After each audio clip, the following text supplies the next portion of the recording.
Express, kinumpirma ni Gilas coach Norman Black ang magandang balita. Ipapatupad ng host country Thailand ang passport-only rule para sa men's basketball tournament ng 33rd Southeast Asian Games na magsisimula sa December 9 sa Bangkok. Ang simpleng regulasyon na ito ang magpapadali sa pagbuo ng Gilas roster at magbibigay ng daan sa mga Phil-Am stars na makapaglaro ng walang eligibility complications. At ayon kay Coach Black, ang passport-only rule ay final na matapos ang pagpupulong ng SEA Games organizers. So ibig sabihin, sapat na ang pagkakaroon ng Philippine passport upang makapaglaro at hindi na kailangang sundin ang mas mahigpit na FIBA rules tungkol sa naturalization. We were informed that it's just a passport only, which makes it easier for me to form the team, sabi pa ni Coach Black. At sa ilalim ng bagong patakaran, nabuo na ang national team, ang isang matinding lineup na binubuo ng mga naturalized players na sina Justin Brownlee at Ange Kwame, kasama ang mga Phil-Ams at local stars na sina Bobby Ray Parks Jr., Ferdy Ravenna, Matthew Wright, Dave Aldefonso, Jason Brickman at Remy Martin. Kasama rin ang mga promising college standouts na sina Mike Phillips at Kimani Ladi, pati na si Vijay Pre. Upang makumpleto ang roster, pinahiram ng TNT ang big man na si Brandon Ganuelas-Rosser na siyang ika-12 man ng Gilas.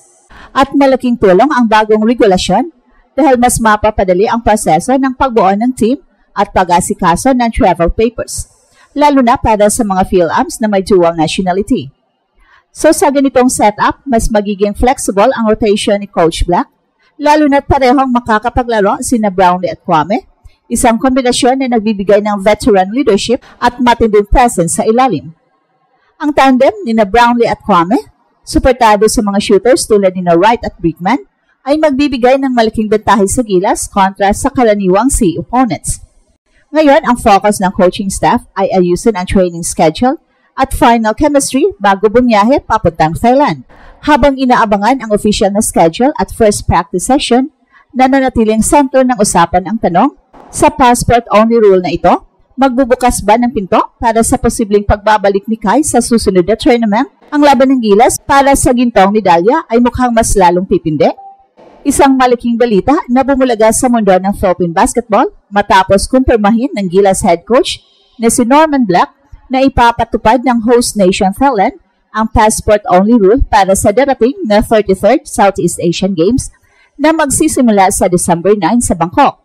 Ang bagong regulasyon na ito ay magbibigay daan para sa mga Filipino players na may dual citizenship o ipinanganak sa abroad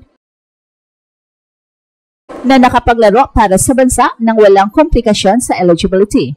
At ayon kay Coach Black, ito ang unang beses sa maraming taon na pinayagan muli ang ganitong setup kung saan ang tanging basihan lamang ay ang pagkakaroon ng Philippine passport at hindi na kailangan ang FIBA eligibility clearance o dokumento ng residency.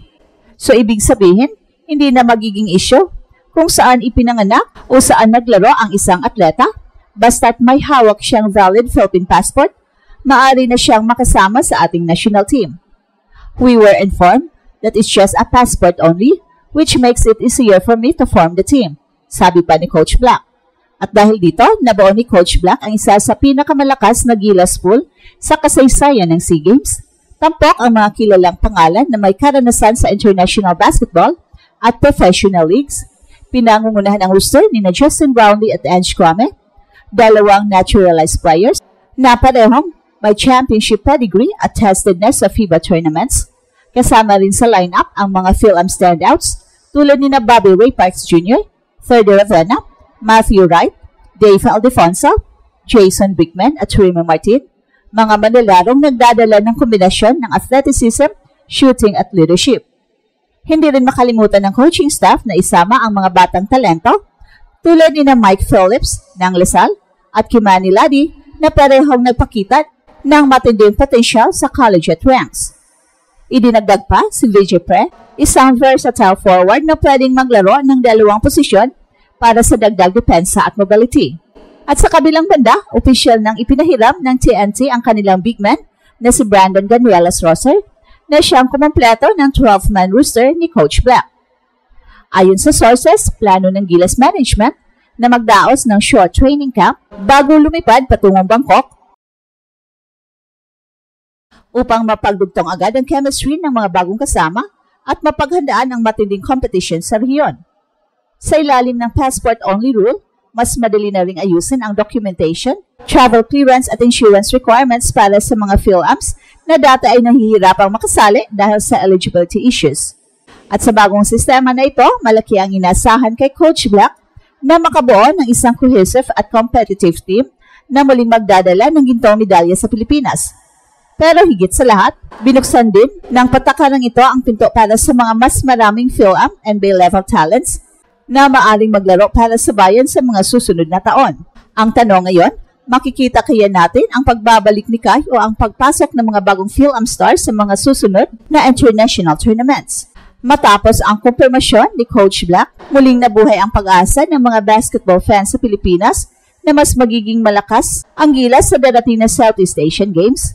Sa ilalim ng passport-only rule, halos lahat ng PhilAmp players na dating limitado ng eligibility ay maaari nang makapaglaro para sa bansa at dito na muling papasok ang tinatawag na PhilAmp Power.